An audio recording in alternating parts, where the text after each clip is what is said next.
Kita nyo nasa harap ko mga kaibigan, yun po yun. Ito yung lugar ng isang restaurant to mga friends, pero ang katabi is The Manila Cathedral. Yan po. Yan o. Yan. Mayroon siyang, kita mo naman may wall clock. Yan sa simbahan. Yan po kaya. Every 15 minutes, tutunog po yung kanilang kampana dahil nakasabayan sa wall clock nila mga friends. Yan. Eksakto kaya ang kanilang relasyon. Yan. It's 9:35. Kita niyo yung relo ko mga kaibigan. Yan. 9:35.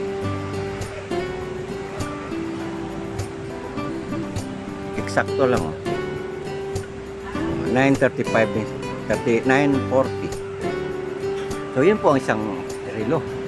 So ipakita ko sa inyo mga kaibigan ano bang meron dito sa Intramuros, Manila. So ito yung nasa baba makikita natin. Muli ito yung Manila Cathedral. Andi sa likod po mga kaibigan. Ito na yung kinaroroonan namin. Restaurant po to mga kaibigan. At alam nyo ba kung anong pangalan ng restaurant nito mga friend?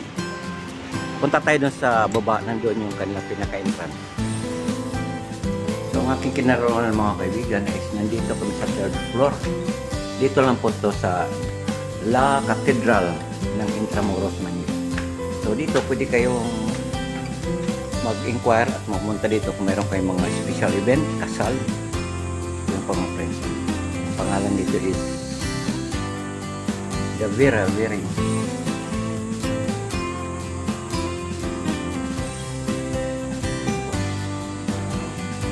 So dito, Vera Events Wedding Shop. Dito po. Ang gaganda kasi parang nandito tayo sa balik tayo ng mga panahon pa ng Kastila.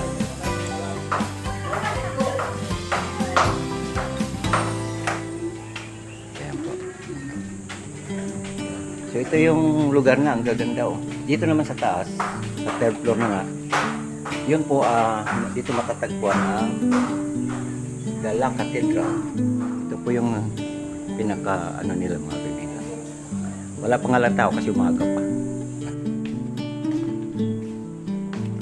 So tumatanggap po dito ng mga wedding event.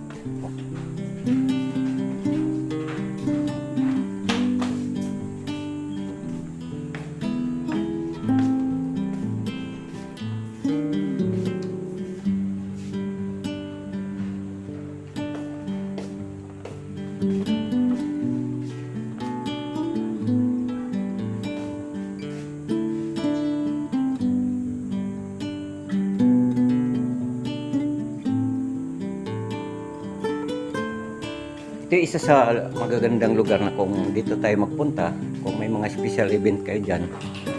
Maluwag dito, komportable, at saka tahimik na lugar.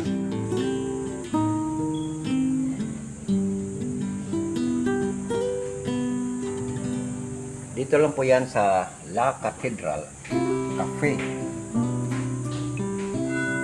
At doon mga friends sa taas ayun. Tumunog na naman yung kampana ng Manila Cathedral. Kasi every 15 minutes tumutunog po yun mga friends. Ay, anong oras na? 11:45. Mamaya pag alas 11 eksakto, tutunog uli yan.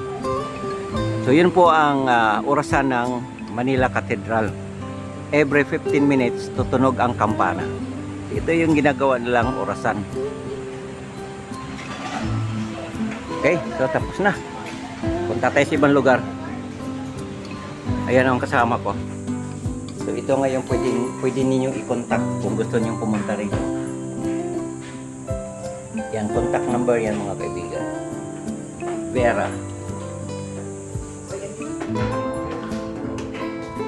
So muli mga kaibigan, nandito kami sa loob ng Intramuros, Manila. Ito yung ating pwedeng mapuntahan, La Cathedral. Tapos dito naman sa harap, La Castellana.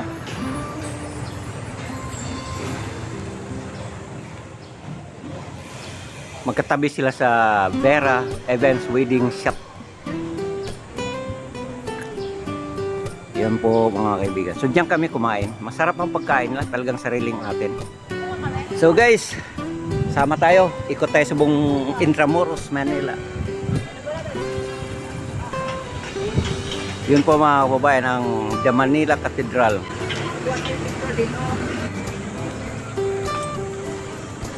Kuna kita picture. Muli ang Intramuros, Manila to mga kababayan. Update tayo. Today is July 8, 2023. So dito tayo, panoorin nyo ang pinakalumang simbahan.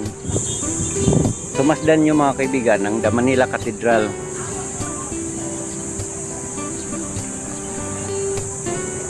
Yun, hanggang doon, magmula sa taas. Yun yung pinakaano niya mga kababayan. Pinaka-tower niya sa taas. May relo. And then, dito na sa baba. Yan po.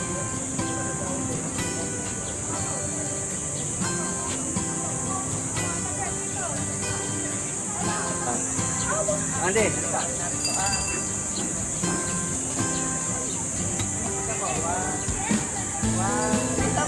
Hindi mo na lang yung puti na ano na yan.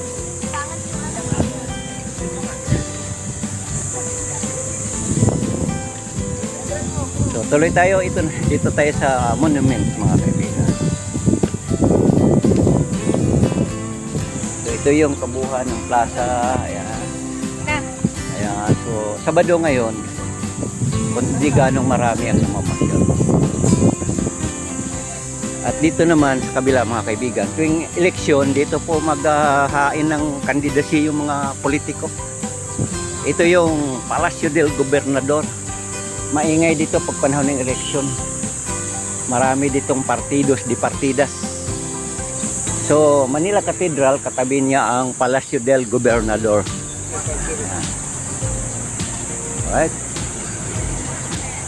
At yun na nga po doon, papunta doon, San Agustin Church. Magkalapit lang sila.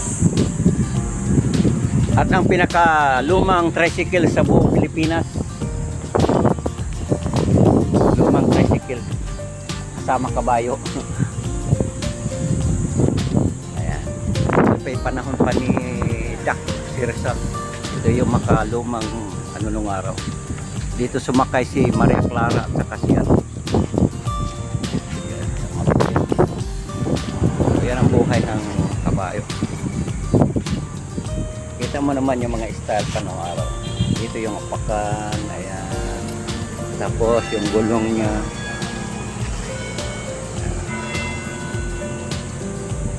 Alright. Tawid.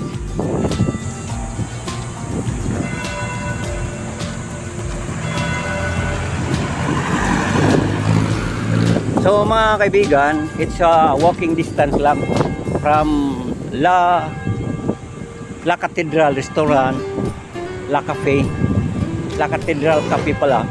Walking distance to Manila Cathedral, and then Palacio del Gobernador.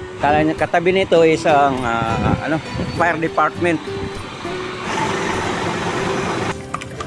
Ito na po yung harapan at entrance ng Port Santiago. Nakalagay ko is Port Santiago. Yan Port Santiago. Saan ang entrance doon?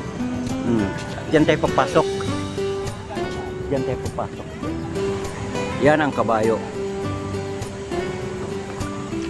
At diyan tayo pupunta mga kaibigan. Pupunta dyan sa loob sa Port Santiago. Ayun ang pinatihan natin. Tapos dito may mga souvenir items. Gusto nyo punta kayo dito, mayroon yung sombrero. Ayan. Gusto nyo yung sombrero ng mga cowboy. At higit sa lahat si kabayo. Oy, matan dito si kabayo. Ano ginagawa mo dito kabayo? Siya naghanap buhay. Right. So para makapasok tayo sa loob mga kaibigan, pila tayo. Tapos ang entrance is 75.50 discount. Ay, libre si senior. Si senior buwan libre. So this is now the price. If you want to get in, you have to pay 25 and 50 pesos. And let's go in. Ayan, so yun po ang in Port Santiago. Sino nakakalam sa Port Santiago sa Intramuros? Kita mo naman ang kahoy pa lang. Sa kahoy pa lang mga kababayan, Tingnan mo kung gaano kalaki. Baka hindi pa tayo pinapanganak. Buhay na tong kahoy na to. Ayan.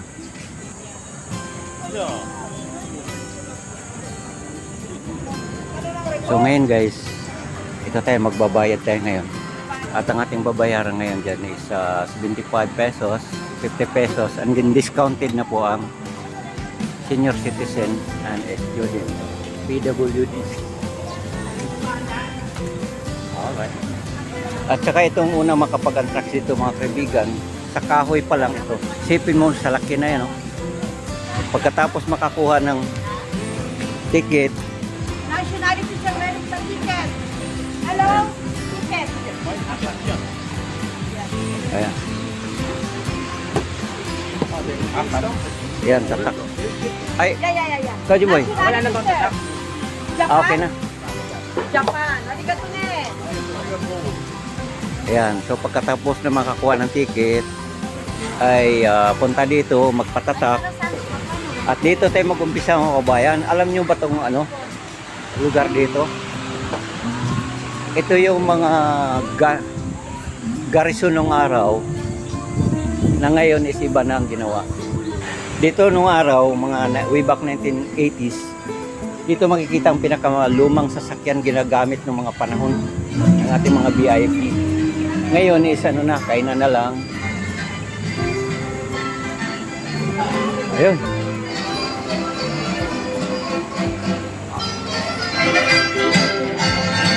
Mayroon silang mga souvenir items.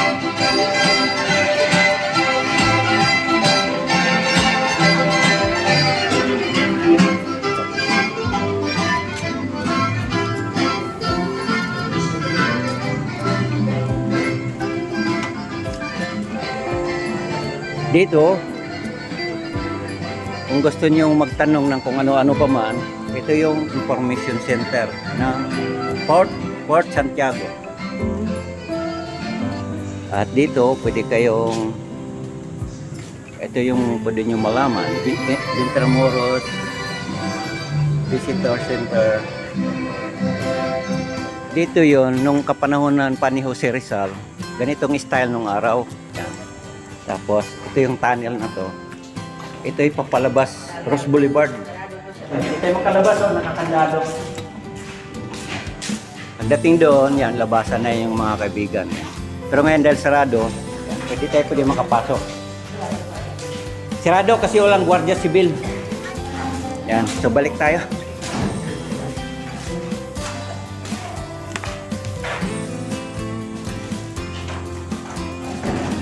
So yun po ang mga kababayan. Sa panahon ng Kastila, ito yung sistema. Kita mo yung structure. Yan. So dito tayo mag-start ng akyat.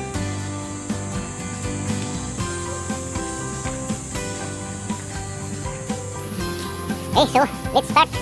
Alamin natin anong meron dito sa loob. Basta ito'y ikot tayo ng buong Intramuros. So ito na mga kaibigan. Kung malala ninyo ito isang garrison yung araw, panahon pa ng Hapon. Bakit garrison? Ibig sabihin ito yung kampo nila. Kaya mo, ang taas ng ang taas ng pader. Na ngayon is ginagawang golf course. Golf course na lang. Dito nung araw, kita mo naman ang structure, kita mo yung mga ganyan. Pagkapanahon ng gera, yan sila magtatago. Golf course yan. So ngayon, ginagawa na lang golf course yung harapan ng Port Santiago. Yan. Ginagawa na ang golf course. Now, dito tayo. So muli ito yung garrison ng araw. Kita mo yung structure nila mga kababayan. Yan, kaya ginaganyan yan. Siyempre pag may gira, tatago sila dyan sabay putok. Ayan, kagaya nito. Ayan, dito tayo. Ano nangyari yun sa baba? Ayan. So ngayon, ginagawa nila, restructure, may kasamang bakal na. Bakal, pero talaga nung araw, puro bato yan. Kita mo naman ang pagkagawa, oh. At saka yung pagkaporma. Yan, ang laki ng bato, yan, kakapal, oh. Kakapal. Kaya sinasadya to. Siyempre nung araw, gera na eh. Yan. Ito yung mga sinaunang style ng hollow block. Mga kapal, oh. Tinan yung mga kaibigan. Ayan. So, samahan nyo ako, ha. Iikot ko kayo sa buong Intramuros. Dito naman, hindi na nila inayos. Marami nang nawala. Kunting kwento lang, ano. Way back 1980s, nung ako yung unang nakapasok dito, nakikita ko pa yung mga Rolls Royce nung araw na mga mga vintage car na ginagamit ng araw na pinaka sakayan ng mga VIP. So kita nyo naman yung mga pader oh. Oh, sino mga kagaya ngayon, puro bato. Kasi nga, panahon pa ng gera to, kulungan ng mga nahuli nila. At kung inyo mapansin mga kaibigan, yung mga kahoy pa lang. Ang kahoy, yan. Ang lalaki yung mga kahoy. So, dito lang sa baba. Yan, dito sa baba. Yan sila dyan. Kasi ito'y parang pasyalan ito. Ngayon, kung subaybayan natin ang kwento dito, panahon pa nga ni Dr. Jose Rizal, ang ating national heroes, ay dito mo siya kinukulong. Yan, yan, ito yung mga hagdanan. Tapos dito, ito yung makasaysayang ilog. Yan, mga saysayang ilog mga friend. Na kung makita natin sa mga makalumang litrato, ang ilog na to ay mayroong mga gwardiya sibil dyan. Hindi sila makapasok sa loob ng kulungan ni Dr. Jose Rizal kung walang pahintulot ng mga gwardiya sibil. O yan, did in. So balik tayo. Ayan. Nakita niyo yung nasa dulo? Ayan. Yan si Mamits. Ayan, bablog na si Mamits. Ayan. Oh! Dead end na dito. Dito, baba. Dead end, dito na ang baba, oh.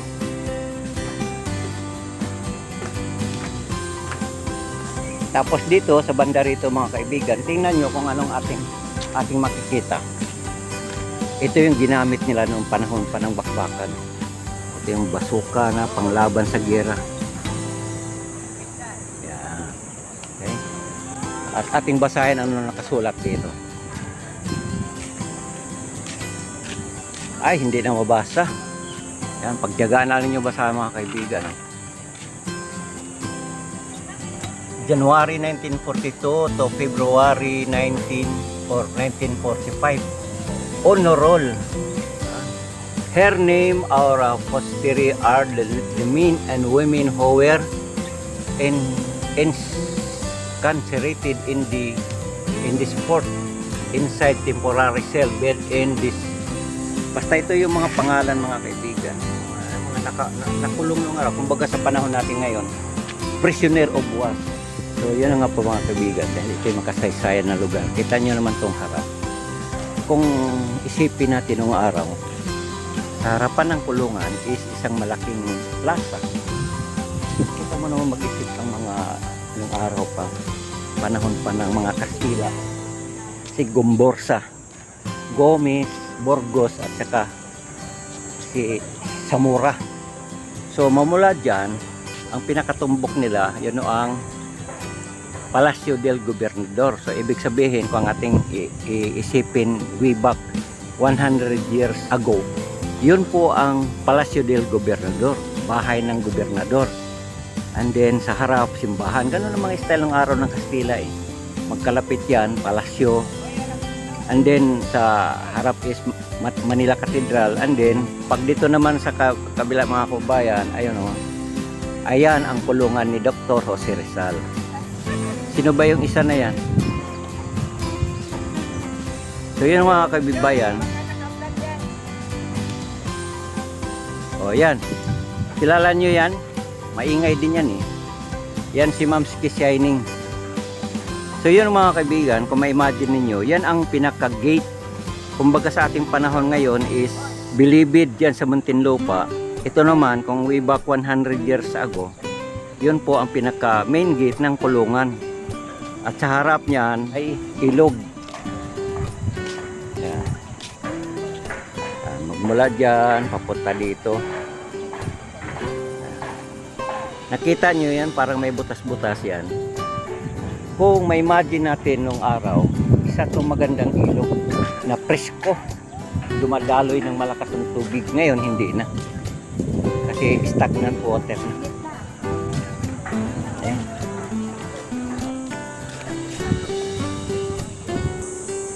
At ngayon, welcome sa Port Santiago.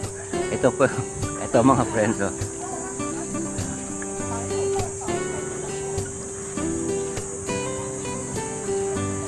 Yan. Welcome Port Santiago. So So ang sabi dito, Fort Santiago, the main fortress of Intramuros established by Miguel Lopez de Legazpi on the site of the former wooden Fort Raja Sulaiman, 1571. Born during the siege of the Chinese pirate Li Fing, Limahong. Si Limahong pala ang may ano nito, 1574. Constructed with local volcanic stuff. Adobe, adobe palang ginawa nito. Oo nga naman pala, adobe. Kita mo naman kasi yung pader. Hindi to basta hollow block lang. And then, citadel of the armies of the foreign powers. Spain. Then, 1571 to 1898, the Great Britain, 1762 through 1764 during the 7 Years' War. The United States 1898 to 1946 and the Empire of Japan and 1944. The Second Declaration National Shrine and National Monument 1951 National Heritage blah blah blah. Tapos kita naman ninyo, ito pala adobe. Ang sabi doon volcanic rock. Ang pala adobe pala tawag diyan. So, ito na tayo. And now, welcome the Fort Santiago. At ito na ngayon mga kaibigan. Basahin natin to ha. Ayan. Ang sabi dyan, the gate Fort Santiago was built together with the military barracks.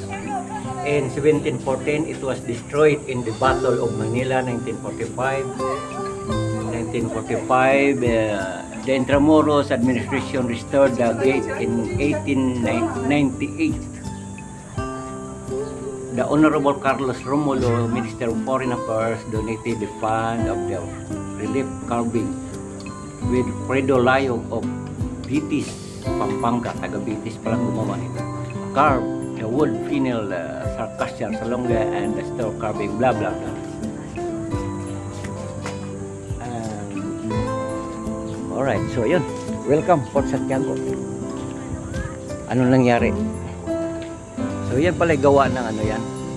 Gawa ng adobe. Ito palang ano na to. Yan mga kubayan. Hindi ito basta-bata hollow block. Gawa ng adobe.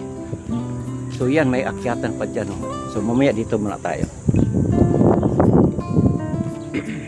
So ito na. Welcome. Ano bang i-welcome? Plaza de Armas. Plaza de Armas. Ano ibig sabihin? Central plaza within the Fort Santiago used as open space for military, for military drill, marches and arm monument of Jose Rizal, national hero martyrs elected in this site 1953. Dito pala nagmarcha-marcha yung mga nagbantay kay Jose Rizal. Yan. Kasi si Dr. Jose Rizal, mga kababayan, dito na ikinulong. So, ang gwardiya niya is isang batalyon ng mga gwardiya sibil. Dito naman, basahin natin ito. Pag-aklas ng rehimento ng Tayabas. Ang sabi, nag-alsa ang mga miyembro ng rehimento ng Tayabas sa pamumuno ni Sargento Samaniego upang bigyan katarungan ang pagpatay ng mga Espanyol kay Apolinario de la Cruz at sa mga kasapi ng Compordada de San Jose noong 1 to 4 Nobyembre 1841. Nilosob ng mga katutubong bantay sa loob nito. Enero 1843 nasupil ng hukbong Espanyol. 2051 1943 binitay si Sargento Samaniego at ang kanyang mga kasama sa Bagumbayan, ngayon Luneta. Ayun.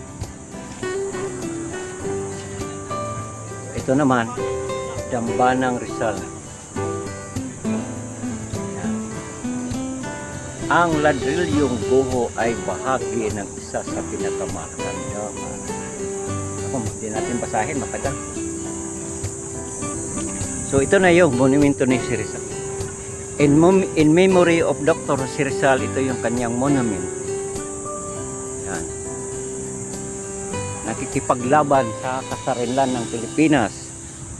Yan, at bahagi niyang ano diyan si Anggomborsa. Dito naman si Raja So, si Raja Sulaiman. Yan.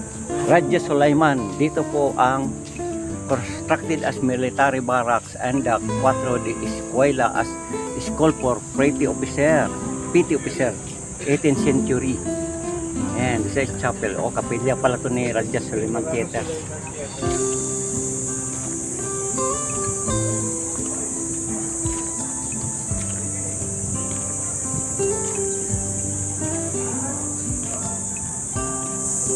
So dito naman Postigo del Nuestra Señora del Soledad.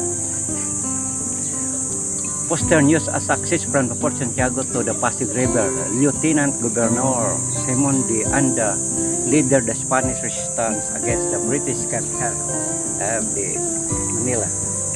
1782 to 1768. Alright. Yun po ang yun pala ang ngayon. Yan ang Binondo mga kabayan. Ito na po yung Pasig River. At yan yung bridge na yan, yun ang bagong gawa na nagkonekta ng Intramuros to Binondo, Manila. Yan po. So inyong masubaybayan yan mga kabayan. Yan po ang ating bagong ngayong Binondo. Dami ng mga constructed mahabang building.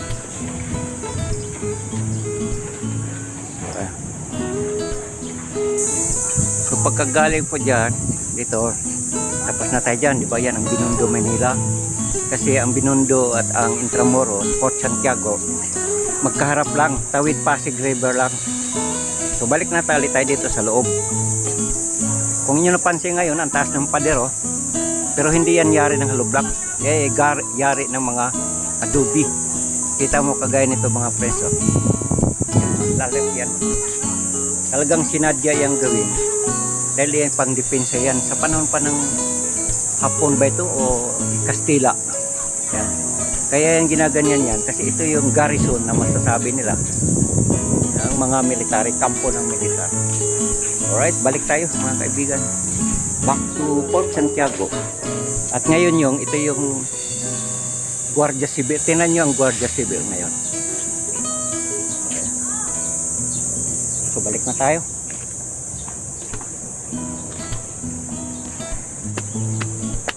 Hanapin natin si Dr. Jose Rizal kung saan nakaupo. Ano bang meron dito?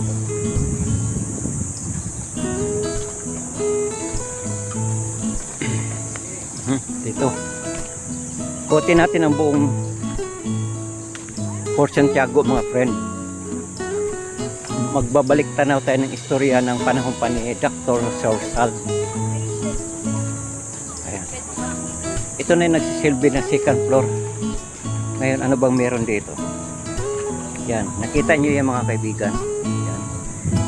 Ito po yun, isa sa uri ng kulungan na halimbawa, nakasala ka, diyan kayo kukulong.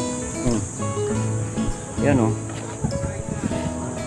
Yan, pero may labasan yan mga kabayan, may tagman. So, hindi natin mabuo yung kwento na yan. Dahil walang nakasulat. Yan. Kita mo yan mga kaibigan Yan na isa sa mga kulungan mga friends ayun. Yan doon. Pero kung ano man naging istorya dyan, hindi na natin alam. So ito naman. Ito yung second floor.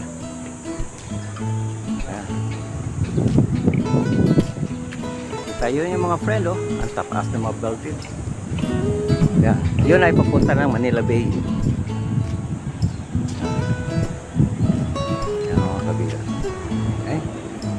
Right? Yun po ang Pasig River mga kabayan. At yung tulay na yan ang Jones Bridge. Papunta na yan ng North Harbor. Dito, siyempre, ito yung bahagi na. At ito yung Guardia Civil na medyo napag-iwanan. Kaibigan. Ayan. Kumusta ka dyan, busing? Okay lang. At dito, yan. Parang underground to mga kaibigan. Doon. Yan, punta doon sa loob. So ganyan po ang style dito. Kasi nga ito'y kulungan pa panahon pa nung araw.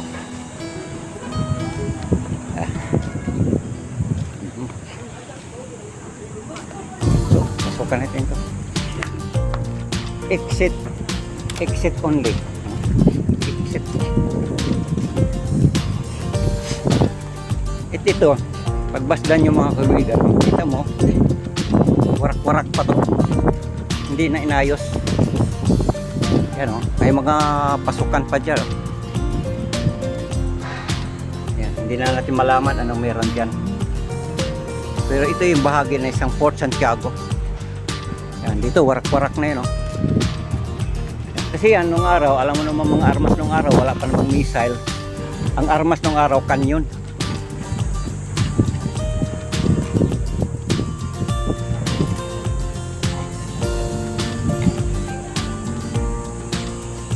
Tapos akyat tayo dito. Ang mayroon dito.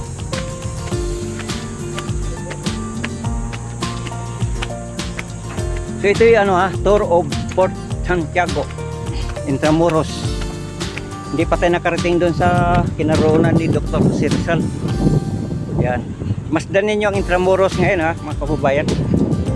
Intramuros 2023 July. O yan, kita mo yung mga daanan na yan. Maraming mga lihim na daanan, mga kaibigan.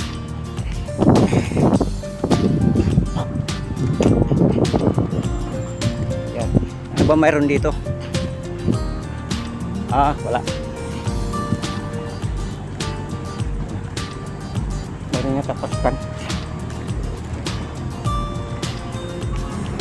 Walang daanan. Balik tayo.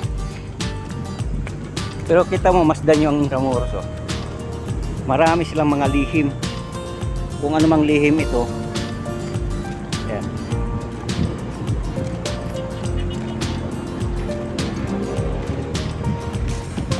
Yun, bahala na kayo mag-imagine sa mga nakaalam sa kasaysayan sa magitan lang naman ng mga istorya sa libro tungkol sa Intramuros. Pagdugtungin na lang ninyo to, mga kabayan. Basta itong Fort Santiago sa tabi ng Pasig River, at dito may natira pang Guardia Civil, nakatulog na nga lang. Ayun, yan ang Guardia Civil.